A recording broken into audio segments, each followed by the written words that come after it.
O mês de maio é especialmente bonito para mim, não apenas porque eu nasci nele, mas porque é outono aqui no Brasil.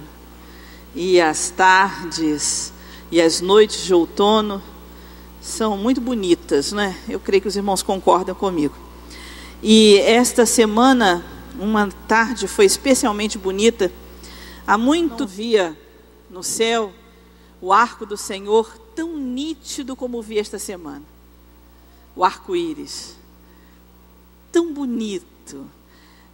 Da varanda lá de casa, da área, os pedreiros chamaram: irmã Sara, venha ver.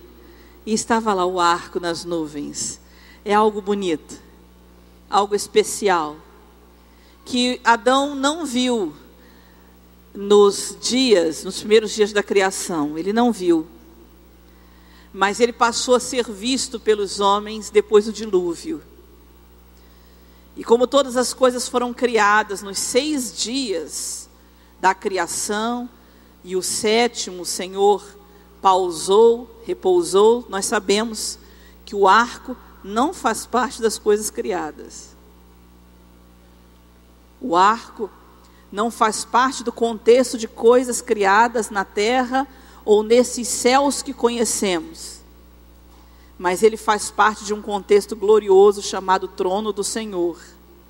Por isso ele diz: o meu arco tenho posto nas nuvens.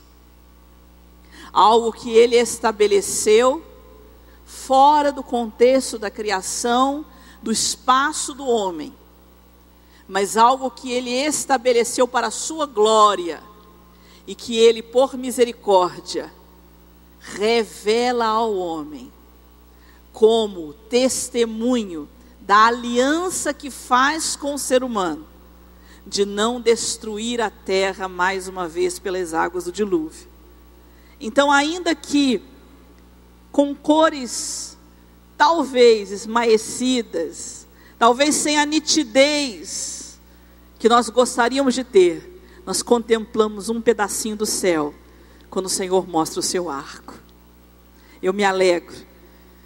Eu penso: Jesus, é o que eu dou conta de ver, ainda com a minha carne corruptível, com os meus olhos corruptíveis.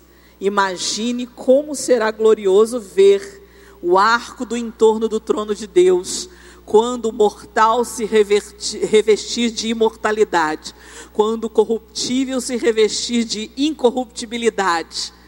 Haverá de ser algo maravilhoso, tremendo.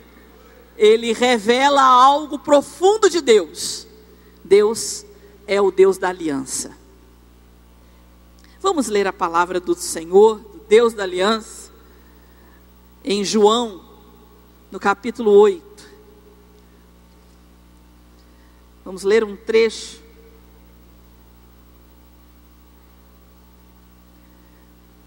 Registrado na Escritura.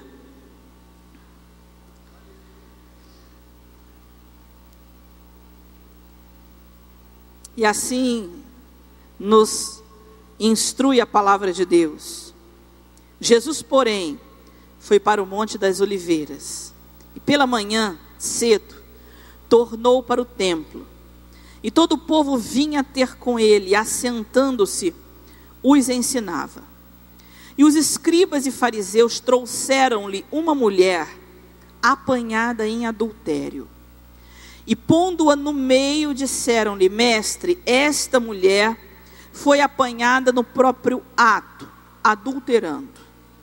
E na lei nos mandou Moisés que as tais sejam apedrejadas. Tu, pois, que dizes? Isto diziam eles, tentando, para que tivessem de que o acusar. Mas Jesus, inclinando-se, escrevia com o dedo na terra. E como insistissem, perguntando-lhe, endireitou-se e disse-lhes: aquele que entre vós está sem pecado, seja o primeiro que atire pedra contra ela. E tornando a inclinar-se, escrevia na terra. Quando ouviram isto, redarguidos da consciência, saíram um, a começar pelos mais velhos até os últimos. ficou só Jesus e a mulher que estava no meio. Endireitando-se Jesus e não vendo ninguém mais do que a mulher, disse-lhe: mulher, onde estão aqueles teus acusadores? Ninguém te condenou? E ela disse: ninguém, Senhor. E disse-lhe Jesus: nem eu também te condeno. Vai-te e não peques mais. Amém? Glória a Deus. Que o Senhor nos abençoe enquanto meditamos na sua palavra. Amém? Você pode se assentar. Deixando o claro, o óbvio dessa passagem, de que a denúncia feita contra a mulher tem falhas muito claras dentro do processo jurídico de Israel. Afinal de contas, uma vez que o ato envolvia duas pessoas, deveriam ter sido apresentados para serem julgados o homem e a mulher, e não apenas a mulher. Deixando esse aspecto claro, visível, eu gostaria de tratar de outro aspecto que o mesmo texto traz. Ora, os casos em Israel eram divididos entre casos civis e casos criminais. Nos casos civis, as partes envolvidas iriam se apresentar diante do sinédrio, iriam constituir cada um deles uma voz, como as vozes que temos hoje, do advogado, do promotor. E ali o caso seria examinado diante de 70 homens que compunham o sinédrio, e a decisão seria tomada. Nos casos criminais, alguns rabinos orientavam que houvesse, além do promotor e do advogado, que não tinham esse nome, tinham outros nomes, que tivesse, além disso, um outro mediador. E era tratado com muita cautela cada caso de ordem criminal, por causa da consequente pena que seria imputada ao réu se ele fosse considerado culpado. Ora, o juízo em Israel diante do sinédrio não se preocupava com provas materiais, mas usava muito a pessoa das testemunhas. E nesse caso se assemelhava ao sistema do direito romano, que não permitia que houvesse apenas uma testemunha. Pelo menos duas testemunhas tinham de ser apresentadas.